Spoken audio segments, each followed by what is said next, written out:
Hey everyone, welcome back to Great Sports Debates.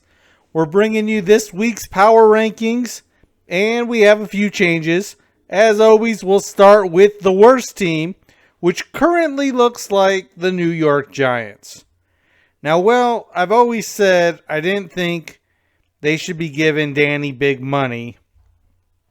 I also don't think Tommy DeVito is going to really do much better. And they got smoked again. I don't know how many losses they have in a row, but despite being in a somewhat soft division, they're 2-9, and this team doesn't really have anything to point to. They have a couple of studs. Lawrence would be a great fit on a lot of teams. I don't see anything in the foreseeable future. I definitely don't see anything this year. Just as hopeless in the bottom tier, we have the Las Vegas Raiders. The Raiders are 2-9. We knew that they were going to be one of the worst teams all year because they don't really have an answer at quarterback, which is probably the most important thing. And then they have a lot of holes on the offensive line, which really presents a lot of problems. On top of that, they lost Josh Jacobs, and then they traded away Davante Adams. And what do you really expect from this team? I do like the coaching, but despite the record, that's not going to last. And I agree, it doesn't really make sense to move off of Crosby. I don't know how long he has on his deal. He's the kind of guy you'd be looking for to get with draft picks anyhow. Next up is New England. They are 3-8. They've been competitive a lot of the games. I like Drake May. I like how they try to run the ball. I just don't think that they have enough pieces to get it done. And then the offensive inefficiency turns into a lot of points as the defense is solid from a scheme perspective, but they don't really have the talent to make things happen. And at some point when you're 3-8, how hard are you going to go? But these guys have been playing hard so far. Tennessee was able to get a win this week, but Levis kind of did what he always does. He threw an interception. He bumbled some plays. They scored a lot of points despite that. Defense still isn't really good. Run game's okay. Not the greatest team, but maybe not the very worst. Then there's Jacksonville. Jacksonville is a hot mess. You got Mac Jones at quarterback. The wide receivers they have are overrated in my opinion. And I feel like the offensive line is taking a step back, but still better than most of these really bad teams. And the defense is not generating the same pressure as they have in years past. At 27 is the Jets. They're 3-8. We laughed at the people that talked about Super Bowl and all that, but I did think this would be at least a middle-of-the-road team with Aaron Rodgers, and they did pick up Davante Adams, but the fact is they're still 3-8, so they're going to have to fix that offensive line. And, Rodgers is already up there in age. You got to look to fix that problem as well. And the defense didn't perform as expected. So, lots of question marks when it comes to the Jets. And if you see Chase Daniels, he thinks a lot of that is the responsibility of Woody Johnson. So, look at what he said on that. It made a lot of sense to me. At 26 is the Cleveland Browns. I don't think that Jameis Winston is a starter. He's just not consistent enough, but he definitely plays better than a lot of the backups, probably all of them. And the thing with Winston is he can get you into any game. The problem is he can shoot you out of some games. But as bad as Cleveland's been, you might as well roll the dice with J-Mo. They're 3-8. They got a surprise win against the Steelers. I know that surprised me as well as a lot of others. And he's making this team look a lot better. I'd also look on future props. It seems that he seems to have a connection with Judy. So, mind you, the offense is anemic, but if the numbers are low, that might be something to look forward to. At 25 is Carolina. I didn't see a lot of the game. I did see the end. It looked like they gave the Chiefs everything they could handle. Looks like Bryce Young is playing a little bit better than completely inept at this point. And we know they definitely have a running game. I don't think Bryce Young's going to be the answer long term. But it is a positive that Carolina is in the class where they look like completely worse than everybody else on offense. At 24 is the Saints. This is a tough team to figure out. Carr is a mid quarterback. I do say, like most quarterbacks, if he has time, he can make things happen. They don't really open holes very consistently for Kamara, but I do think a lot of their midseason struggles was a few offensive line injuries that they didn't quite have the depth for. So it'll be interesting to see how they play in a very winnable, probably the worst division in football, and see if they can make a run, although there's clearly two teams I think that are better. At 23 is the Colts. The Colts have a decent offensive line. I don't think it's as strong as I initially thought. There's strong pieces, but there's also weaknesses as well. And then on top of that, you got Richardson, which he's one of those guys I think could make some plays against a really tough defense, but he's also going to struggle against a bad defense because he's just not accurate enough to be a starting NFL quarterback. And while he's a super athlete with a rocket arm and he can run and do a lot of dynamic things, he doesn't do the most important things well enough to consistently win you games. Although he's definitely the kind of guy that could take over a game for you. 22 is Dallas. I know they ruined a lot of tickets losing to Washington. I want to say Washington was like a 10.5 point favorite. So I didn't expect Washington to cover, but I definitely expected them to win. I didn't see all the crazy ending of the game, but there's definitely an offensive explosion at the end, as well as a bunch of mistakes. Really, it just made me think less of each team. Well, I can't lie. It made me feel better about Dallas because I wasn't feeling pretty good about Dallas to begin with. And they did get the win. The problem is, they have a ton of injuries. They're getting a lot of the guys back on defense now. Your Michael Parsons has been back a couple of weeks. And I know they got a few other guys back that are playing well. But they still have some linemen out. They still have their starting quarterback out. I think their other edge is still out. So this season looks done for the Cowboys. I still feel confident that they're going to be under 9.5. I think they'd have to win out at this point for me to lose that bet. So Cowboys aren't going anywhere anytime soon. And hopefully they get the message. When you let your center and your left tackle walk, you don't want to just gamble and plug and play. So that's probably should be the first place that they're looking to rebuild on the fly. At 21, Chicago, and I know a lot of people say that's too high. They've lost a whole bunch of games in a row. But, they played Minnesota to overtime. We know they have offensive line challenges, but, Caleb just shows glimpses that he's a really good player. Even if his numbers don't look quite as good as the other rookie quarterbacks, I like them. They have a good defense. They've been offensively challenged. So that's going to continue to be the problem. They play in bar none the toughest division in the NFL. So that's going to add up to a lot of losses. So they'll probably be one of the worst teams record-wise. But I don't think they're quite that bad.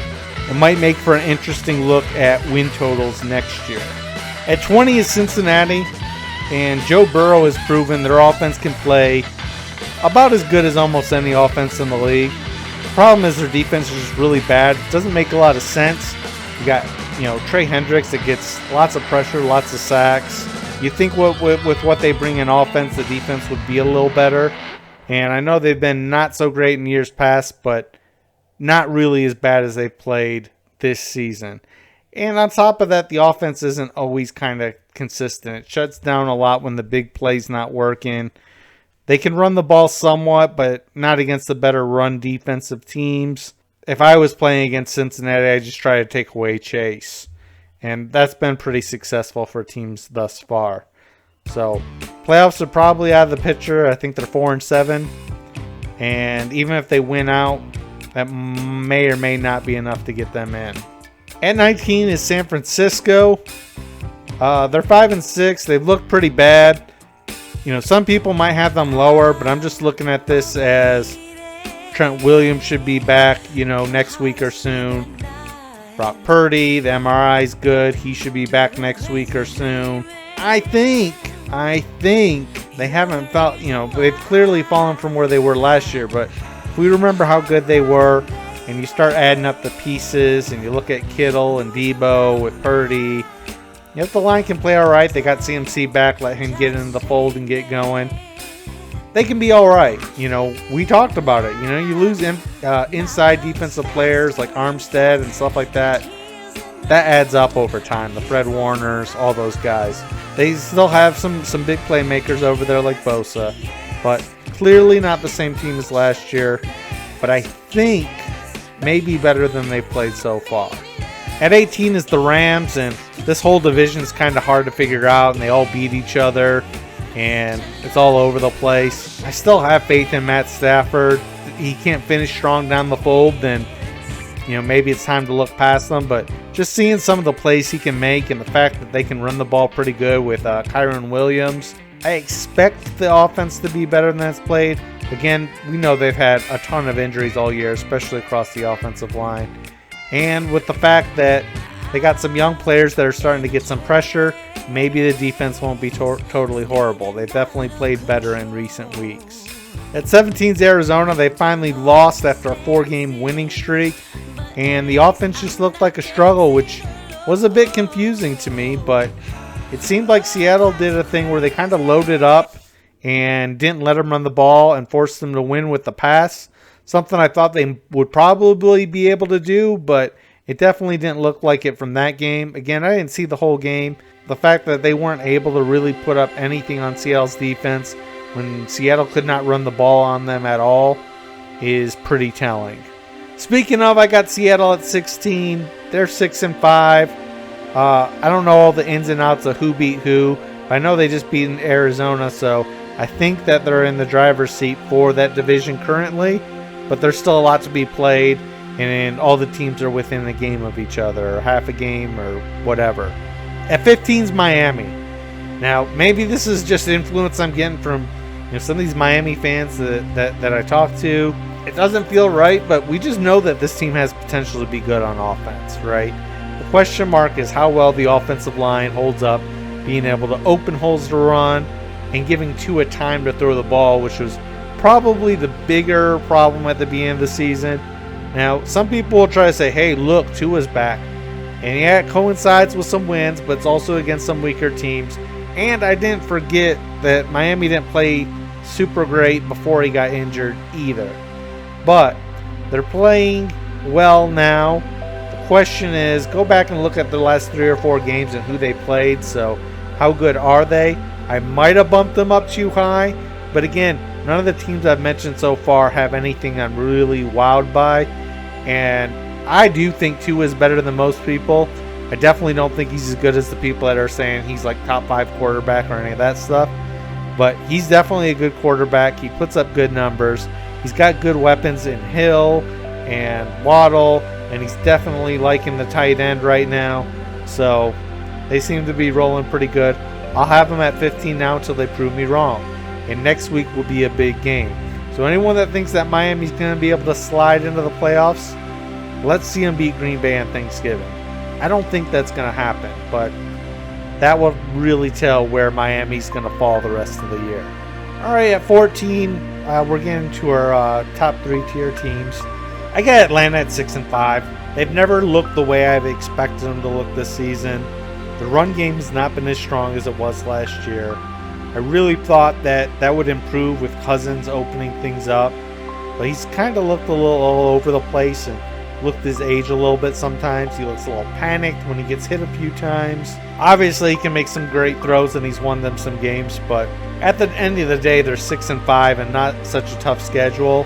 And I think their last 2 losses really kind of blew them a chance of setting themselves apart in the division.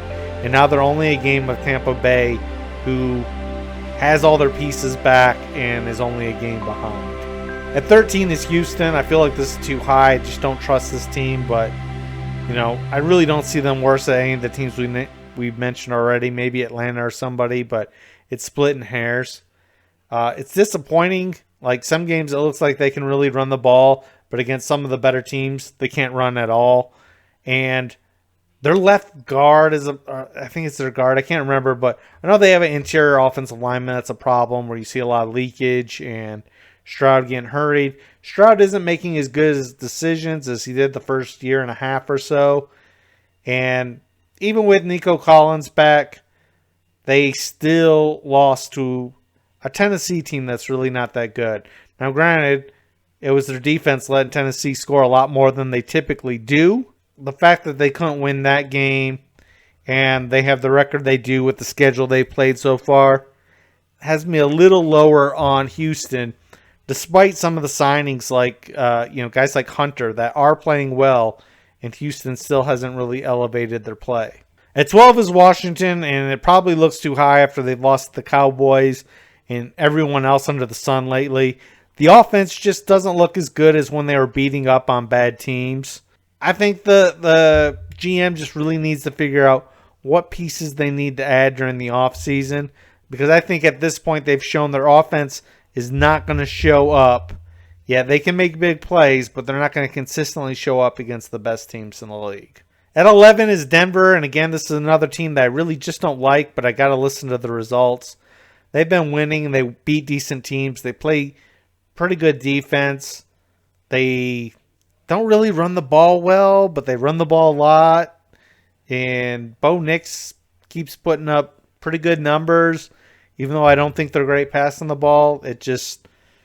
They score the ball. And it took them a while to get going, but the Raiders gave them enough opportunities, and they finally got rolling and put the Raiders to bed. And I think they're 7-5 now, so this could definitely be a playoff team. And on top of that, most importantly, they just play smart. And Bo Nix hasn't had turnovers recently. So that just kind of shows what can make the difference in such a parity-driven league. Into the top 10, I got Tampa Bay. I know nobody else has them this high.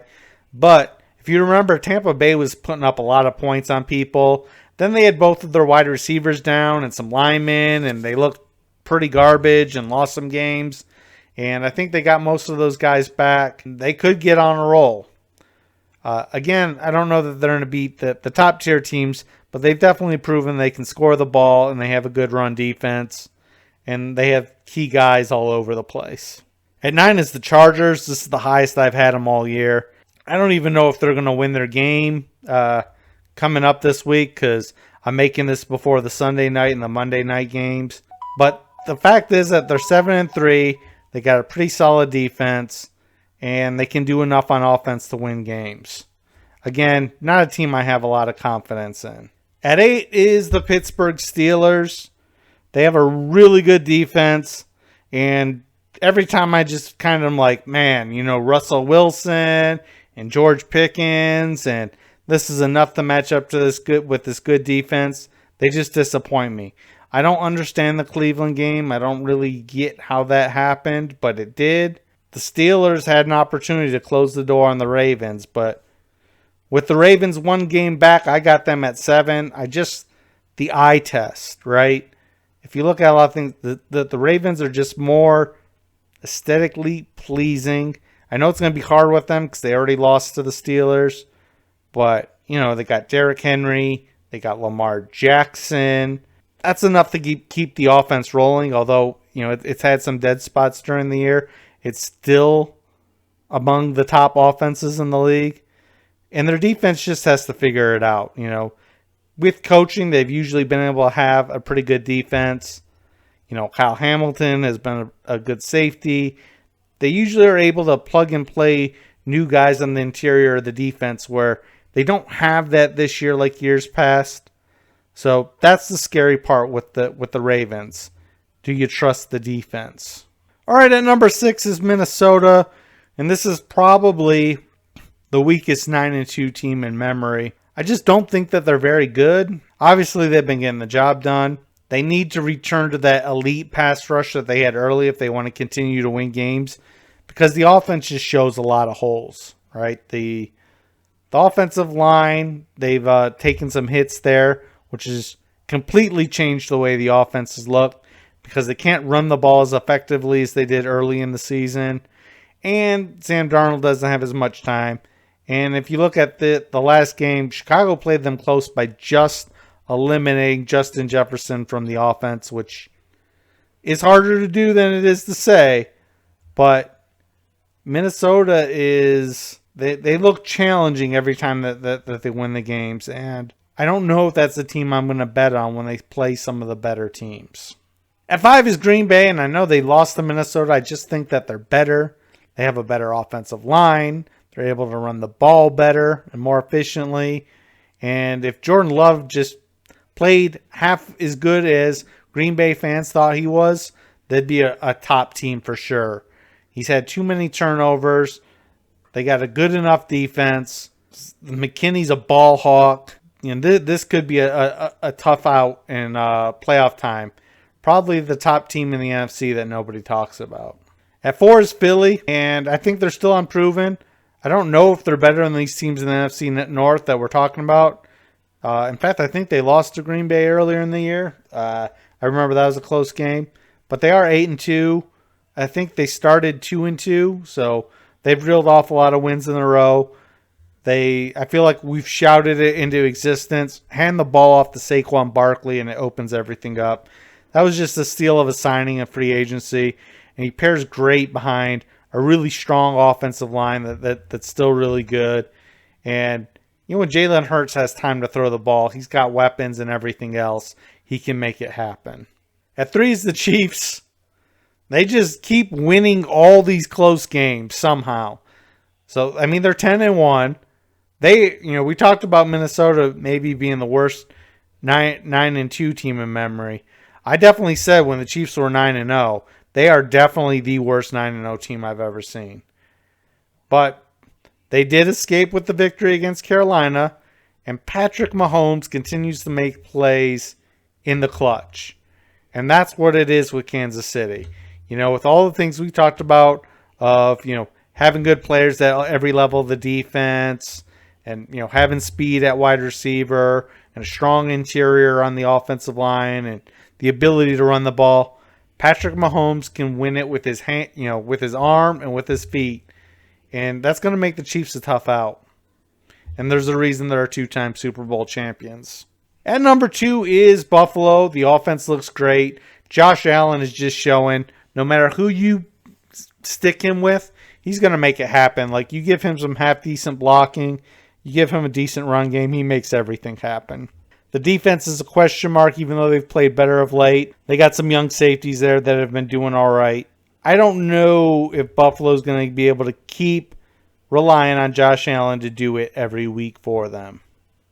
And then number 1, honestly in a tier by themselves, is the Detroit Lions. They're smashing every spread every week. They're killing teams. I read somewhere last week, three times this season, an NFL team has won by 38 or more, and it was Detroit all 3 times. The offense has so many options. Even when they have, Jared Goff had the 5 interception game with Houston, they were able to come back. The Colts had a good game plan to try to stuff the run, and they started screening and doing short intermediary routes until they were forced to open that back up. It's, like I said, the offense just has too many options with 2 different types of running backs, super fast guy at wide out, a great possession wide out, and 2 really different tight ends. And not to mention one of the better offensive lines in the league for sure. So on top of that, on the defensive side, Aleem McNeil is, I wouldn't say in the top tier class of defensive linemen, but right under there. He's able to stuff the run and generate pressure. DJ Reader eats up blocks and stops the run. Of course, they've had a bunch of injuries at edge and linebacker, but Brian Branch and Kirby Joseph might be the best safety tandem in the league. That's our power rankings for this week. Let me know what you agree with, disagree with in the comments section. If you appreciate the video, please drop a like. And as always, thanks for watching.